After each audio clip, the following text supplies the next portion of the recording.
രാഷ്ട്രീയ സ്വയംസേവക സംഘത്തിന്റെ കേരളത്തിലെ ആദ്യ പ്രാന്ത സംഘചാലകായിരുന്ന അഡ്വക്കേറ്റ് എൻ ഗോവിന്ദമേനോൻ അനുസ്മരണവും പ്രഭാഷണവും കോട്ടയത്ത് നടന്നു.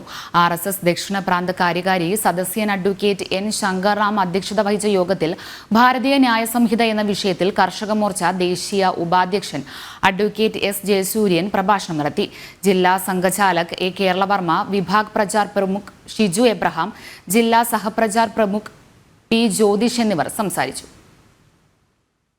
എന്നാൽ നിയമം എന്നുള്ളത് ധർമ്മം എന്ന രീതിയിലേക്ക് അപ്ഗ്രേഡ് ചെയ്ത് അതിനെ ദൈനംദിന ജീവിതത്തിലും കോടതികളിലും അനുവർത്തിച്ചിരുന്ന ഒരു രാജ്യം, ഒരു രാഷ്ട്രം ഭാരതം. ഇതിന്റെ രസകരമായ ചില ഓർമ്മകൾ നമുക്കുണ്ടാകുന്നത് നല്ലതാണ്. കാരണം അതല്ലെങ്കിൽ കൊളോണിയൽ നിയമങ്ങൾക്ക് നമ്മുടെ മനസ്സ് കീഴ്പ്പെട്ടു പോകും. ഈ കൊളോണിയൽ നിയമങ്ങൾ എന്ന് പറയുന്നതിന്റെ പ്രത്യേകതയുണ്ട്.